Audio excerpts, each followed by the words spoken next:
नमस्कार अमित शाह जी, ANI के साथ बात करने के लिए धन्यवाद। आज जो अनाउंसमेंट हुआ है NPR को लेके, इसमें और NRC में क्या फ़र्क है? क्योंकि ऑलरेडी लोग कहने लगे हैं कि ये बीजेपी सरकार के बैकडोर एंट्री के थ्रू NRC ला रही है। देखिए, दोनों में मूलभूत अंतर है। NPR जो है वो जनसंख्या का रजिस्टर है, जो पॉपुलेशन रजिस्टर है। देश में जो भी रहते हैं उनके नाम रजिस्टर्ड किए जाते हैं, जिसके आधार पर देश की अलग अलग योजनाओं का आकार बनता है। और NRC है, नेशनल रजिस्टर ऑफ सिटीजन्स। इसमें से हर व्यक्ति से प्रूफ मांगे जाते हैं कि आप बताइए कि भाई आप किस आधार पर इस देश के नागरिक हो। ये दोनों प्रक्रिया का कोई लेन देन नहीं है, न दोनों प्रक्रिया का एक दूसरे के सर्वे में उपयोग हो सकता है। NPR के लिए जो अभी प्रक्रिया चलेगी, इसका उपयोग कभी भी NRC के लिए नहीं हो सकता। दो कानून भी अलग है। मगर ये प्रक्रिया मैं थोड़ी स्पष्टता कर दूं कि ये भारतीय जनता पार्टी की सरकार ने शुरू नहीं की है। 2004 में UPA सरकार ने एक कानून बनाया जिसके तहत प्रक्रिया चालू हुई, और 2010 में जब जनगणना हुई 2010-11 में, इसके साथ इसको किया गया। अब फिर से जनगणना हो रही, इसके साथ ही करने का प्रावधान है। सरकार ने आज निर्णय करा है। तो मैं पहले ये स्पष्टता कर देना चाहता हूं कि NPR का कोई भी डेटा NRC के उपयोग में आ ही नहीं सकता, क्योंकि ये अलग प्रक्रियाएं हैं। और उसमें नागरिक से अपने नागरिक होने के लिए कुछ दस्तावेज मांगे जाते हैं, और कुछ प्रक्रिया जो असम में हुई है अभी। इसके अंदर देश के अंदर रहने वाला हर कोई व्यक्ति अपनी स्वतः की इच्छा से एक ऐप के अंदर भरकर भेजेगा, कोई सपोर्ट डॉक्यूमेंट नहीं मांगे। NRC में प्रूव करना पड़ेगा और NPR में सिर्फ साइन करना पड़ेगा, इंफॉर्मेशन भरना पड़ेगा, और ये सब वॉलंटरी है NPR का एक्सरसाइज। वॉलंटरी मतलब कुछ इंफॉर्मेशन नहीं है तो भी कोई दिक्कत नहीं है इसमें। तो उसमें कुछ खाने खाली रखे जा सकते हैं जी। तो अगर कौन से ऐसे सवाल हैं NPR में जो इस बार नए हैं, पिछली प्रक्रिया में नहीं थे और इस प्रक्रिया में जोड़े जाएंगे? देखिए, एक दो चीजें नई हैं, जिसमें घर में कितने, घर का एरिया क्या है, घर में पशु कितने हैं, इस प्रकार की कुछ चीजें नई हैं, जिसके आधार पर राष्ट्र की सारी योजनाओं का एक खाका बनता है। मैं आपको बताता हूं, इस प्रकार के सर्वे न हुए होते तो हम आज देश में हर गरीब के घर में गैस नहीं पहुंचा सकते। जो लोग इसके लिए अपप्रचार कर रहे हैं, वो गरीबों का और विशेषकर माइनॉरिटी का नुकसान कर रहे हैं, क्योंकि ये प्रक्रिया से जो कटेंगे उनके लिए ये योजनाओं में कैसे जगह बनेगी, इसका अंदाज कैसे लगेगा। मैं आपको बताता हूं कि गुजरात का सूरत शहर है, ढेर सारे वहां उड़ीसा से, यूपी से, बिहार से लोग आकर बसे हैं, रोजी रोटी के लिए बसे, परिवार के साथ भी बसे हैं। अब जब NPR के माध्यम से ये मालूम नहीं पड़ेगा कि कितने उड़िया बच्चे यहाँ रहते हैं, तो उड़िया भाषा की प्राथमिक शालाएं वहां कितनी खोली जाएगी, आप मुझे बताइए। कैसे सरकार तय करेगी? म्युनिसिपल कॉर्पोरेशन कैसे तय करेगा? हिंदी भाषी स्कूल्स कितनी खोली जाएगी, वो कैसे तय करेंगे? क्योंकि गुजरात में प्राइमरी एजुकेशन गुजराती में है, ऑब्वियसली। इस प्रकार के पर्पस के लिए एक जनगणना मतलब सेंसस और NPR दोनों का उपयोग होता है। मैं उस पे वापस आती हूँ, सेंसस पे, पर आपने माइनॉरिटीज का जिक्र किया, इसलिए मैं माइनॉरिटी लीडर ओवैसी के बारे में पूछ रही हूँ। उन्होंने खुद कहा है कि ये NRC का दूसरा नाम है, बस एक दूसरे नाम से NRC लाया जा रहा है। देखिए, ओवैसी साहब, अगर हम कहेंगे सूर्य पूरब में उदित होता है तो वो कहेंगे नहीं नहीं भाई पश्चिम में होता है। ये उनका स्टैंड होता है, मुझे तो इससे कोई आश्चर्य नहीं। फिर भी मैं ओवैसी साहब को भी आश्वस्त करना चाहता हूं, देश के गृह मंत्री के नाते, कि इसका NRC की प्रक्रिया से कोई लेन देन नहीं है। ये बहुत अलग प्रकार की प्रक्रिया है। तो सर, जब माइनॉरिटीज की जिक्र कर रहे हैं आप, तो माइनॉरिटी हमेशा ये घबराहट होती है माइनॉरिटी कम्युनिटी में कि ये बार बार जो सवाल पूछते हैं, क्या आप नागरिक हैं, क्या आप यहाँ पर कब से हैं, कितने साल से हैं, जब बार बार सवाल उठता है तो दस्तावेज तो पेश करना पड़ेगा ना। एक भी सवाल ऐसा नहीं है कि आप नागरिक हैं। उन कितने साल से रह रहे इसलिए पूछते हैं कि इसकी एक प्लानिंग बनानी है, इसका आयोजन करना है। और ये डरा डरा कर ही माइनॉरिटी को सारे फायदों से दूर रखा था। मोदी जी की सरकार आने के बाद माइनॉरिटी को गैस भी मिला, घर भी मिला, शौचालय मिला, अब हेल्थ का कार्ड मिला है। अगर ये डराने का कार्यक्रम न करते तो अब तक मिल चुका होता। और अभी भी उनको ये सारी सुविधाएं न मिले, इसीलिए कुछ ऑपोजिशन पार्टियां इसका विरोध कर रही हैं। तो आपने सेंसस का जिक्र किया, जब सेंसस हो ही रहा है तो एनपीआर अभी लाने की क्या जरूरत है, क्योंकि 2015 में अपडेट हो तो गया था सेंसस। देखिए 2015 में पायलट लेवल पर अपडेट किया था। ये 10 साल में की जाने वाली प्रक्रिया है। 10 साल में देश में जनसंख्या के रहने में बहुत बड़ा उथल पुथल होता है। जनगणना भी 10 साल में होती है। ये भी 2010 में यूपीए ने यही एक्सरसाइज करी है, किसी ने सवाल नहीं उठाया। वो करते हैं तो सारी निर्दोष चीजें, हम करते हैं तो प्रॉब्लम है। मुझे तो समझ में नहीं आता किस प्रकार की पॉलिटिक्स कर रहे हैं। सर, टाइमिंग को लेकर भी सवाल उठ रहा है कि अभी पूरे देश में हर कोने में प्रोटेस्ट चल रहे हैं सिटीजन अमेंडमेंट एक्ट को लेकर। स्टूडेंट से लेकर, विद्यार्थी से लेकर, लॉयर तक जो है वो घबराहट में है कि आप ये लॉ ला रहे हैं, सिटीजन अमेंडमेंट एक्ट जो अब लॉ बन गया है, अब ये आ रहा है, इसके बीच में ये पहले मैं स्पष्टता कर दूं, सिटीजनशिप अमेंडमेंट एक्ट में भी किसी की भी नागरिकता लेने का कोई प्रोविजन ही नहीं है। कोई मुझे समझा दे कहां है। ये नागरिकता देने का प्रोविजन है। तो इस देश के जितने भी वासी माइनॉरिटी वाले हैं, मुसलमान हैं, उनको किसी को डरने की जरूरत नहीं। और जहां तक आपने सवाल किया कि समय अनुकूल नहीं है, मैं बताता हूं, इसका नोटिफिकेशन एनपीआर का भारत सरकार ने 31/7/19 को कर दिया था, जब सीएए आया ही नहीं था। सिटीजनशिप अमेंडमेंट बिल जो आया वो तो अभी अभी आया, उस वक्त ये आया ही नहीं था। उसकी फाइल भी शुरू नहीं हुई थी नए सिटीजनशिप अमेंडमेंट बिल की। उस वक्त 31/7/2009 को इसको नोटिफाइड कर दिया गया था, ये एक्सरसाइज को। और बहुत सारे राज्यों ने, लगभग सभी राज्यों ने कर दिया है नोटिफाइड, क्योंकि सीएए के लिए अब जनता के मन में से भय दूर हो गया है। इसलिए कुछ लोग अब एनपीआर का भय खड़ा करना चाहते हैं। वेस्ट बंगाल और केरला ने तो मना कर दिया कि इसके कोई भी मैं आज भी आपके कार्यक्रम के माध्यम से दोनों मुख्यमंत्री को कहना चाहता हूं कि मेरा विनम्र निवेदन है कि इस प्रकार का कदम न उठाएं, वो इस पर पुनः विचार करें। ये बंगाल की और केरला की गरीब जनता के कल्याण के लिए बनाए जाने वाले कार्यक्रमों का बेस है, आधार है। कृपया आप पॉलिटिक्स के लिए ये गरीब जनता को डेवलपमेंटल प्रोग्राम के बाहर मत रखिए, इनको जोड़ दीजिए। और मैं फिर से एक बार स्पष्ट करना चाहता हूं स्मिता जी कि इससे नेशनल एनआरसी का कोई लेन देन नहीं है, कोई अफवाह फैलाई जा रही है। सर, आप क्या मानते हैं कि सेंटर और स्टेट के बीच अब कम्युनिकेशन जो नेटवर्क होना चाहिए वो इतना ब्रेकडाउन हो गया है कि स्टेट्स अब जो है, जहां पर आपकी सरकार नहीं है, बीजेपी की सरकार नहीं है, वो विश्वास ही नहीं करना चाहते कि आप क्या कह रहे हैं कि एनआरसी के साथ कोई संबंध नहीं। देखिए, पॉलिटिक्स और कम्युनिकेशन के बीच में अंतर होता है। जहां तक कम्युनिकेशन का सवाल है, हमने नोटिफिकेशन निकाला 31/7/19 को। आज तक सारे स्टेट ने नोटिफिकेशन निकाल चुके हैं। इसको कम्युनिकेशन कहते हैं। पॉलिटिक्स इसको कहते हैं कि सीएए के कारण बवाल खड़ा हुआ, सीएए का बवाल अब थमता जा रहा है, सब लोग सीएए को समझने लगे हैं, तो अब नई पॉलिटिक्स कर एनपीआर पे विवाद खड़ा करो। इसको पॉलिटिक्स कहते हैं। कम्युनिकेशन कहते हैं कि हमने 31/7/2019 को नोटिफिकेशन किया, उसके बाद सारे राज्यों ने नोटिफिकेशन कर दिया है।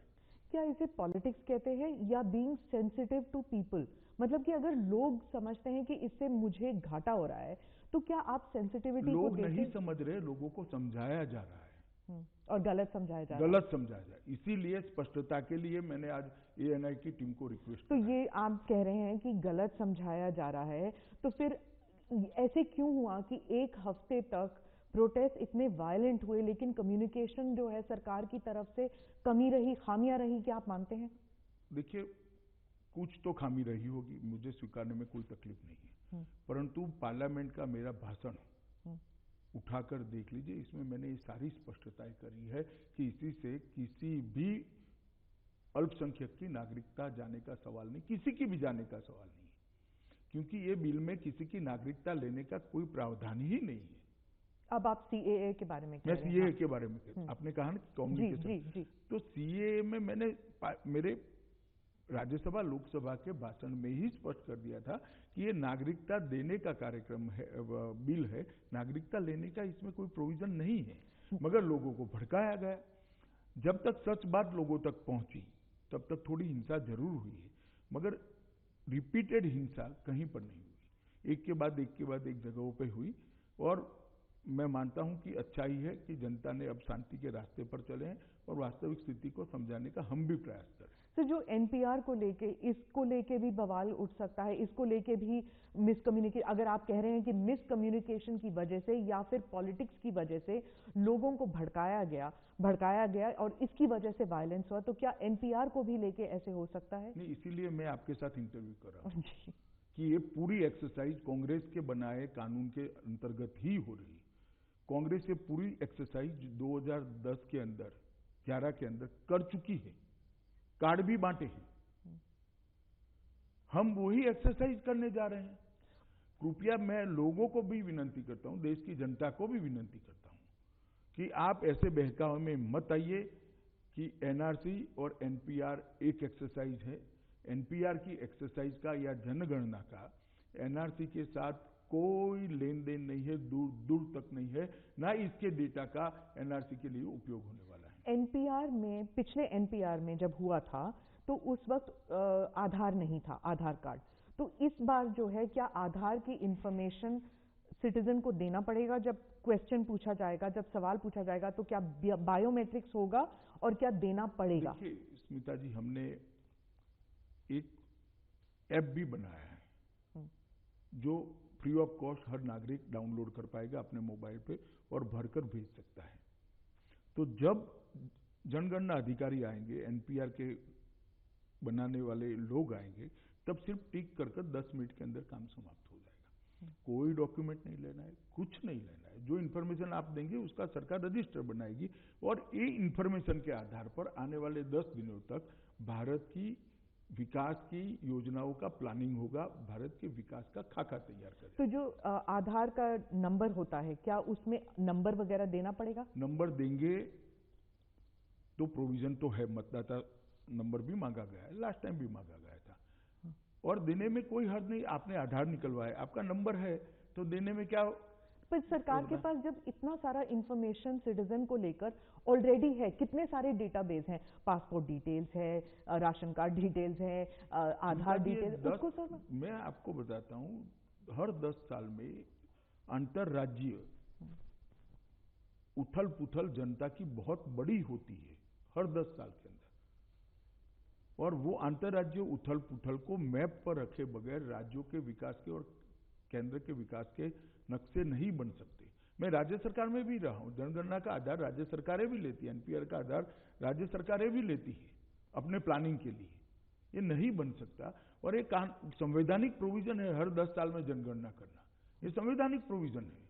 तो ये डुप्लीकेशन एफर्ट नहीं है? सेंसस 2021 जरा भी नहीं, दोनों एक साथ करने वाले हैं, कहां डुप्लीकेशन होगा? एक ही व्यक्ति, मतलब वही सवाल अगर दोनों में पूछना है तो फिर वो देखिए, मैंने आपको कहा 2 अलग एक्ट है, 2 अलग पर्पज है, मगर मैं फिर से स्पष्ट कर देता हूं कि कहीं पर भी देश के किसी भी नागरिक ने मन में ये शंका लाने का कोई कारण नहीं है, और विशेषकर माइनॉरिटी के भाइयों बहनों को, मुस्लिम भाइयों बहनों को, कि इसका उपयोग एनआरसी बनाने के लिए होगा, इसका कोई लेन देन नहीं है। एक कोरी अफवाह फैलाई जा रही है और मैं मानता हूं ऐसा नहीं करना चाहिए। एनआरसी और एनपीआर में फर्क आपने समझाया, लेकिन जनगणना एक्सरसाइज जो सेंसस का एक्सरसाइज है और एनपीआर का जो एक्सरसाइज है, इसमें क्या फर्क है? अगर दोनों एक ही वक्त हो रहा है तो इसमें अलग क्या चीज है, जरूरत क्या है? ढेर सारा अलग है, आप एक बार साइट पर चली जाइए। हाँ।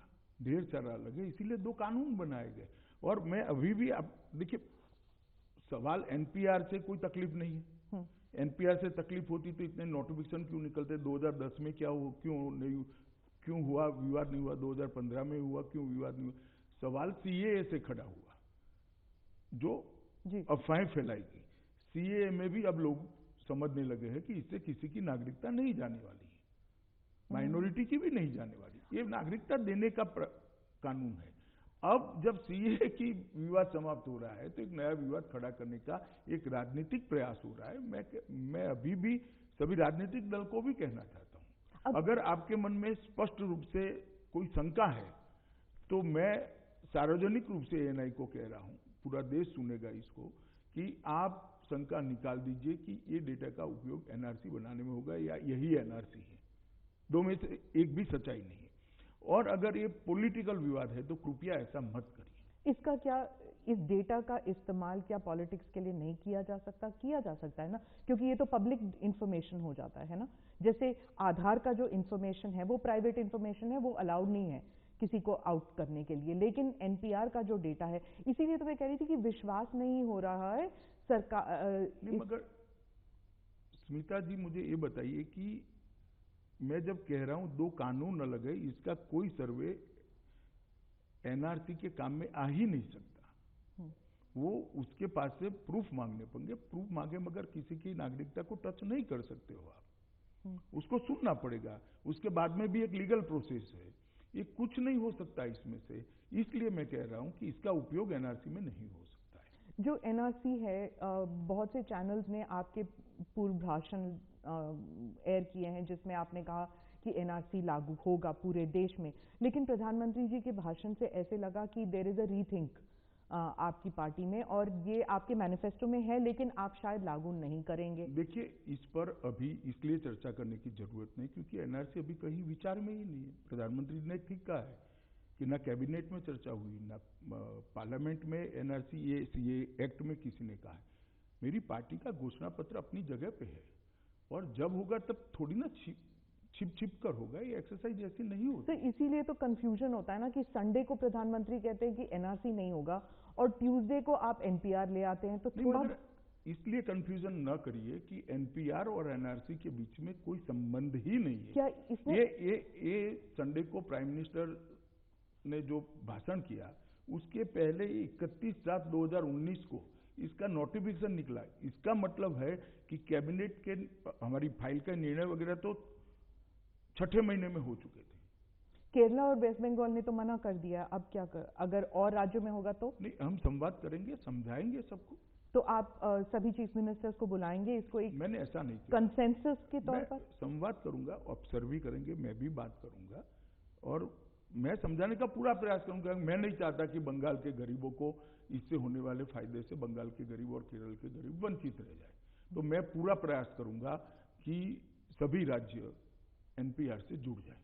तो इसकी ये आप ये मानने को तैयार नहीं है कि इसके लिए अर्जेंसी की जरूरत नहीं थी, 1-2 महीने रुक जाते या 1-2 हफ्ते की ये जो वायलेंस चल रहा है? मैं आपको बताता हूं कि जनगणना ये अभी नहीं होने वाला है।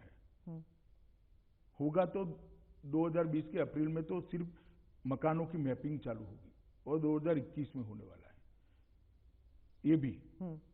परंतु जनगणना में संवैधानिक प्रोविजन 10 साल में करने का है, तो 11 में हुई थी, 2021 में होना जरूरी है। और जनगणना और दोनों की एक्सरसाइज एक ही है, इसलिए दोनों एक साथ किया। इसका भी कानूनन प्रोविजन है कि ये करना है, तो ये एक्सरसाइज एक समान है, इसलिए एक साथ कर रहे हैं और अभी नहीं होने वाला है। अप्रैल के अंदर तो मैपिंग होगी मकानों की और 21 के फरवरी के अंदर एक्चुअल जनगणना और एनपीआर बनना शुरू होगा। सर, मैं मानती हूं कि आप जो कह रहे हैं 2020 और 2021 में, उसकी अर्जेंसी के लिए नहीं कह रही मैं, अर्जेंसी कह रही हूं ये अनाउंसमेंट, ये कैबिनेट डिसीजन की। मतलब ऐसे इंप्रेशन ऐसा है सर इंप्रेशन ऐसे आ रहा है कि बीजेपी सरकार सोच रही है कि ये जो प्रोटेस्ट चल रहे हैं इससे हम क्लाइम डाउन नहीं होंगे। मतलब जो बीजेपी का रूल एजेंडा है वो जरूर होगा, चाहे प्रोटेस्ट हो या ना हो। पहले मैं बता दूं, एनपीआर ना हमारे घोषणा पत्र का एजेंडा है ना हमारा एजेंडा है। ये यूपीए सरकार ने, कांग्रेस सरकार ने बनाया हुआ कानून है, क्योंकि गवर्नमेंट कंटिन्यूअस प्रोसेस है और अच्छी एक्सरसाइज है, इसलिए हम इसको कर रहे हैं। दूसरी बात, ऐसे कोई अहंकार का विषय नहीं है स्मिता जी कि हम नीचे नहीं गए, नीचे नहीं दिखना चाहिए या हम ऐसा नहीं दिखना चाहिए इसलिए हम ये कर रहे, ऐसा नहीं है। ये ऑलरेडी लेट है अप्रैल 2020 में अगर मकानों का मैपिंग करना है तो इस देश में लगभग लाखों कर्मचारियों की ट्रेनिंग करनी है, उनको ऐप देना है, ऐप का एडवर्टाइज बनाना पड़ेगा, हर राज्य में इसके दफ्तर खुलेंगे, हर राज्य में इसके अधिकारी तय होंगे, नीचे बहुत सारे टीचर तक का ट्रेनिंग करना है। ये अगर हम आज नहीं करते दिसंबर में तो अप्रैल में मकानों का मतलब घरों का मैपिंग नहीं हो सकता। ऑलरेडी हम 15-20 दिन लेट चल रहे हैं। और दूसरी बात कि ये एक्सरसाइज हर बार हुई, इसका टाइम टेबल इसी प्रकार का है, 1.5 साल की एक्सरसाइज है। ये टाइम टेबल में भी हमने कोई बदल नहीं किया है। आप 2011 की जनगणना को उठाकर देख लो तो यही टाइम टेबल से हुई है। तो इस प्रकार का कोई अहंकार या अहम नहीं है कि वे जनता करती रहे, हम हमारा करेंगे, मगर ये हमारा एजेंडा ही नहीं है, ना हमारे घोषणा पत्र में है, ना हमारी घोषणा है। आप जो कह रहे हैं मैपिंग, ट्रेनिंग, टीचर्स के सबकी जो ट्रेनिंग है, तो लोग तो यही कहेंगे ना, ये जो मैपिंग और ट्रेनिंग आप एनपीआर पे कर रहे हैं, वही ट्रेनिंग आप एनआरसी के लिए इस्तेमाल करेंगे। स्मिता जी, आप पूरी रचना नहीं जानती है। मैं आपको स्पष्ट कर दूं कि हर राज्य अपना इसके लिए एक अधिकारी तय करेगा जो जनगणना अधिकारी होगा, और राज्य सरकार के कर्मचारी ही ये करेंगे। तो वही भारत सरकार तो सब जगह करने नहीं जाने वाली है। तो और कोई इसके सवाल उठाकर देख ले, इसमें कुछ ऐसा नहीं है जिसका दुरुपयोग हो सके। सर, एनआरसी जो असम में हुआ था उसको लेके 40 लाख लोग बाहर, 40 लाख से ज्यादा लोग बाहर हो गए थे। तो एनपीआर में कोई ऐसा कोई लूप होल है जिसकी वजह से लोग सडनली देखेंगे कि उनका नाम ही नहीं है एनपीआर में? देखिए, एनपीआर में हो सकता है किसी का नाम रह जाए, तो भी वो नागरिकता उसकी नहीं जाने वाली, क्योंकि एनआरसी की प्रक्रिया नहीं है। तो पहले मेरी बात समझ लीजिए। नेशनल रजिस्टर ऑफ सिटीजन्स है, वो एक अलग कानून के तहत अलग प्रावधान। एनपीआर से किसी की नागरिकता नहीं जाने वाली है, ये बात पहले मैं स्पष्ट कर देता हूँ। पर क्या नर्वसनेस नहीं होगा कि जैसे इलेक्टोरल लिस्ट में सब देखते हैं नाम है कि नहीं हमारा, तो अगर एनपीआर में जब पॉपुलेशन सब 2011 में हो चुका है, ये एडिशनल होगा? नहीं, वो ही तो जनगणना भी हो चुकी है, हर बार होता है। जो नहीं रहे, जिनका देहांत होगा, इनके नाम निकाल दिए जाएंगे। जो एक राज्य से दूसरे राज्य में गए, उसको वो राज्य में मैप किया जाएगा। नए बच्चे जो पैदा हुए, इनके रजिस्टर्ड किए जाएंगे। ये हर 10 साल में होता है एक्सरसाइज। जो प्री सेंसस 2021 का एक टेस्ट हुआ था तमिलनाडु में अगस्त में, और उसमें एक सवाल था कि आप कितने साल से एक जगह में रह रहे हैं। ये सवाल लास्ट सेंसस में भी है। हाँ, इसकी क्या जरूरत है?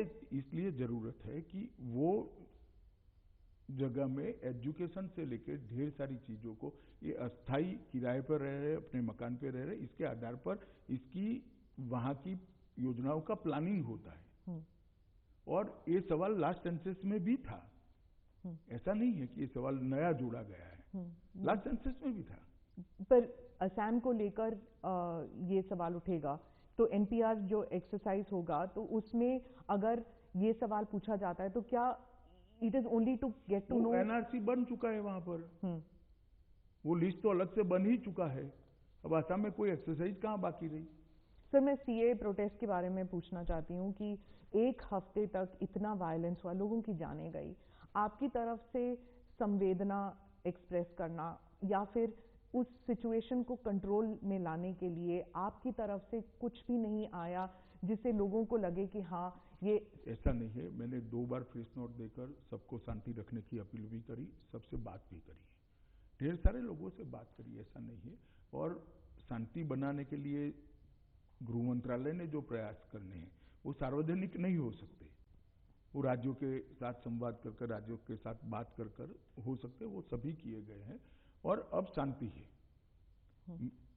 मेरा इतना ही कहना है कि जैसे सीए के लिए एक भ्रांति फैलाई गई, इस प्रकार की भ्रांति एनपीआर के लिए नहीं फैलानी चाहिए। क्या एक किस्म से इंटेलिजेंस फेलियर था कि आपकी सरकार को ये नहीं पता था कि सारे मुल्क में इस तरह से प्रोटेस्ट वायलेंट होंगे?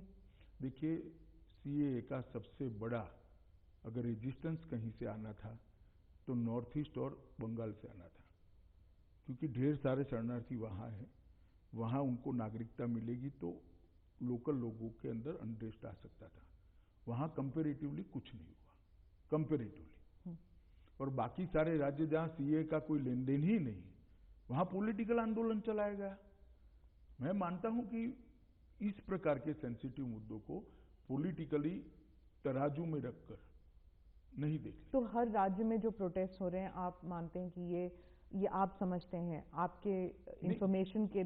मेरी इंफॉर्मेशन छोड़िए ना, आपकी इंफॉर्मेशन मुझे बताए, कॉल किसने दी है? सर मैं आपके पास आता ही है, कॉल देती है तो प्रेस नोट आती है कि आज हम बंद बुला रहे हैं, आज हम समाजवादी पार्टी, तृणमूल कांग्रेस, कांग्रेस पार्टी, ये तो सिटीजन्स प्रोटेस्ट चल रहे हैं हर जगह। नहीं, मतलब स्टूडेंट्स बाहर निकल रहे हैं, सिविल सोसाइटी बाहर निकल रही है। कॉल तो वही लोग पॉलिटिकल पार्टियों ने ही दिया है, सिविल सोसाइटी भी है इसमें, ऐसा नहीं है। मगर प्रोटेस्ट जो कर रहे हैं वो पॉलिटिकल पार्टियां ही कॉल दे रही हैं। क्या आपकी तरफ से, सरकार की तरफ से, सेंट्रल गवर्नमेंट की तरफ से क्या एक रीच आउट प्रोग्राम हो सकता है सिविल सोसाइटी के लिए, स्टूडेंट्स के लिए, समझाने के लिए कि ये सीए जो है ये नेगेटिव नहीं है, ये मैं अभी से रीच आउट प्रोग्राम चालू करता हूँ।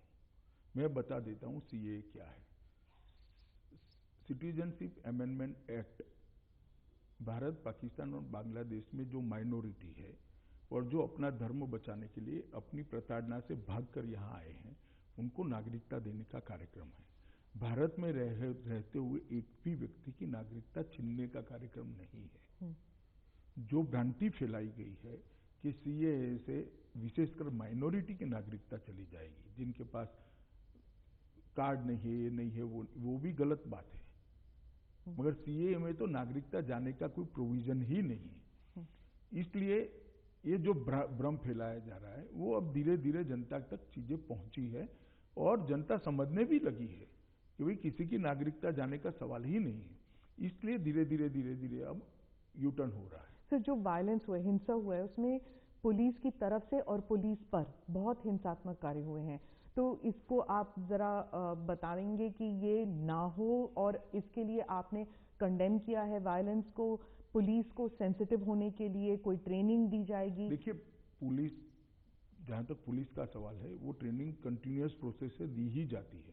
मगर आप मुझे बताइए, जब कोई बस जला देता है, बस के अंदर पैसेंजर बैठे हैं, वो जल जाएंगे तो क्या होगा? पर पुलिस भी आईसीयू के अंदर घुस गई। एक सेकंड, एक दुकान जला देते हैं, उसके अंदर कोई लोग बैठे हैं, उनका क्या होगा?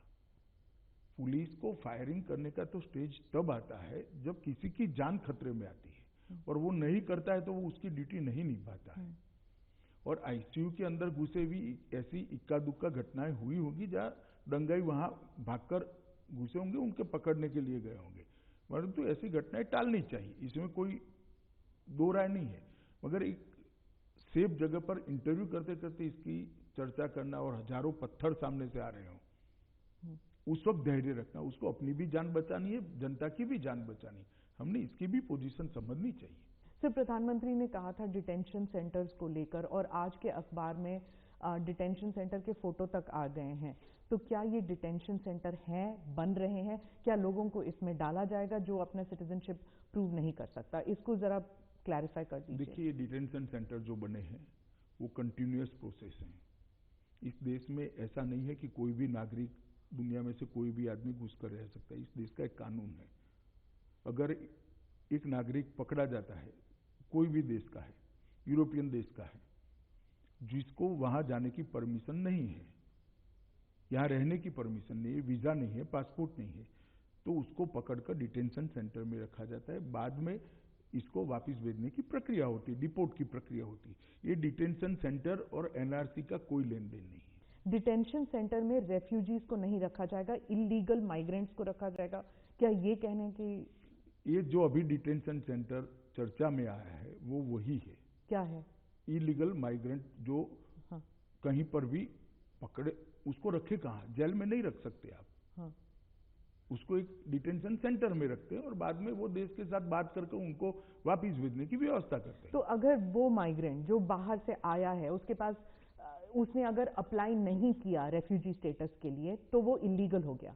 लेकिन अगर रेफ्यूजी स्टेटस के लिए अभी ऐसा है कि मानो असम के एनआरसी में कुछ लोग आइडेंटिफाई हो गए, तो वो सारे लोगों को अभी सरकार ने 6 महीने का टाइम दिया है कि फॉरेनर ट्रिब्यूनल के अंदर अपना पक्ष रखें। हमने ये भी कहा है कि अगर आपके पास पैसा नहीं है तो वो पैसे, वकील के पैसे का खर्चा भारत सरकार या तो आसाम सरकार उठाएगी।